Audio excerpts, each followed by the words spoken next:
നമസ്കാരം. കേരളത്തിൽ UDF സർക്കാർ അധികാരമേറ്റതിന് പിന്നാലെ മുഖ്യമന്ത്രി വി ഡി സതീശന്റെ സത്യപ്രതിജ്ഞാ ചടങ്ങുമായി ബന്ധപ്പെട്ടുയർന്ന വിവാദങ്ങൾക്കും മന്ത്രിസഭാ രൂപീകരണവുമായി ബന്ധപ്പെട്ട തർക്കങ്ങൾക്കും വിശദീകരണവുമായി മുഖ്യമന്ത്രി വി ഡി സതീശൻ രംഗത്ത്. മന്ത്രിസഭാ യോഗത്തിനു ശേഷം തിരുവനന്തപുരത്ത് നടത്തിയ വാർത്താ സമ്മേളനത്തിലാണ് സത്യപ്രതിജ്ഞാ ചടങ്ങിലെ ജാതിപ്പേര് പരാമർശം, വകുപ്പ് വിഭജനത്തിലെ തർക്കങ്ങൾ, സമുദായ നേതാക്കളെ സന്ദർശിച്ചതിലെ നിലപാടുമാറ്റം, സിൽവർ ലൈൻ പദ്ധതി റദ്ദാക്കൽ തുടങ്ങിയ സുപ്രധാന വിഷയങ്ങളിൽ മുഖ്യമന്ത്രി തന്റെയും സർക്കാരിന്റെയും നയം വ്യക്തമാക്കിയത്. സത്യപ്രതിജ്ഞാ വേളയിൽ താൻ ജാതിപ്പേര് ഉപയോഗിച്ചു എന്ന തരത്തിൽ ഉയർന്ന കടുത്ത വിമർശനങ്ങളോട് ഏറെ വൈകാരികമായാണ് മുഖ്യമന്ത്രി പ്രതികരിച്ചത്. മന്ത്രിസഭാ യോഗത്തിനു ശേഷം മാധ്യമപ്രവർത്തകരോട് സംസാരിക്കവെയാണ് അദ്ദേഹം ഈ വിഷയത്തിൽ തന്റെ നിലപാട് വ്യക്തമാക്കിയത്. താൻ ജാതിപ്പേരല്ല, മറിച്ച് തന്റെ അച്ഛന്റെ പേരാണ് സത്യപ്രതിജ്ഞാ ചടങ്ങിൽ വായിച്ചതെന്ന് അദ്ദേഹം പറഞ്ഞു. ചടങ്ങിനിടെ തന്റെ അമ്മയെയും മനസ്സാ സ്മരിച്ചുവെന്നും അമ്മയുടെ പേര് പറയാൻ അവിടെ സാങ്കേതികമായി അവസരമുണ്ടായിരുന്നിരുന്നെങ്കിൽ ഉറപ്പായും അമ്മയുടെ പേരും താൻ പറയുമായിരുന്നുവെന്നും അദ്ദേഹം വെളിപ്പെടുത്തി.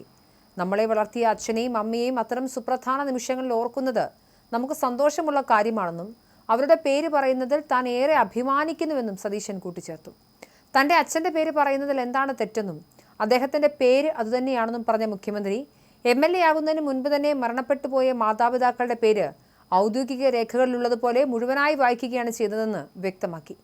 സാധാരണയായി പാസ്പോർട്ടിലും മറ്റുമുള്ളതുപോലെയുള്ള തന്റെ പൂർണ്ണമായ പേരാണ് താൻ ഉപയോഗിച്ചതെന്നും അതിൽ മറ്റ് അർത്ഥങ്ങൾ കണ്ടെത്തേണ്ടതില്ലെന്നും അദ്ദേഹം പറഞ്ഞു.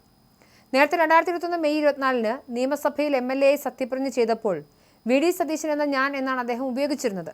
എന്നാൽ ഇത്തവണ മുഖ്യമന്ത്രിയായി സത്യപ്രതിജ്ഞ ചെയ്തപ്പോൾ വടശ്ശേരി ദാമോദര മേനോൻ സതീശൻ എന്ന ഞാൻ എന്നാണ് അദ്ദേഹം പ്രസ്താവിച്ചത്.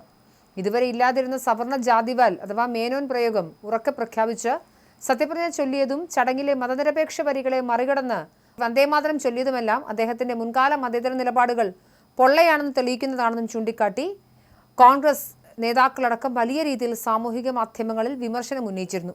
ഇതിനാണ് അച്ഛന്റെ പേര് മാത്രമാണ് താൻ വായിച്ചതെന്ന വിശദീകരണവുമായി മുഖ്യമന്ത്രി മറുപടി നൽകിയത്. അതേസമയം UDF മന്ത്രിസഭയിലെ വകുപ്പ് വിഭജനവുമായി ബന്ധപ്പെട്ട തർക്കങ്ങളുണ്ടെന്ന മുതിർന്ന കോൺഗ്രസ് നേതാവും മന്ത്രിയുമായ K മുരളീധരന്റെ പ്രസ്താവനകളെ മുഖ്യമന്ത്രി വി ഡി സതീശൻ പൂർണ്ണമായും തള്ളിക്കളഞ്ഞു. സത്യപ്രതിജ്ഞ നടന്ന ദിവസം രാത്രി തന്നെ വകുപ്പ് വിഭജനം സംബന്ധിച്ചുള്ള എല്ലാ ചർച്ചകളും UDFൽ പൂർത്തിയായിരുന്നുവെന്ന് അദ്ദേഹം വ്യക്തമാക്കി. ഗവർണർ തൃശൂരിലേക്ക് പോയതിനാൽ സ്ഥലത്തില്ലെന്ന വിവരം വൈകിയാണ് അറിഞ്ഞത്. രാത്രിയോടെ തിരികെ എത്തിയ ഗവർണർക്ക് ഇന്ന് രാവിലെ തന്നെ മന്ത്രിമാരുടെ വകുപ്പുകൾ അടങ്ങിയ അന്തിമ പട്ടിക സമർപ്പിക്കുകയും ചെയ്തു. ഇതിലെവിടെയാണ് താമസം നേരിട്ടതെന്നും വകുപ്പുകളെ ചൊല്ലി യാതൊരുവിധ തർക്കങ്ങളും നിലവിലില്ലെന്നും മുഖ്യമന്ത്രി മാധ്യമങ്ങൾക്ക് മുന്നിൽ ഉറപ്പിച്ചു പറഞ്ഞു.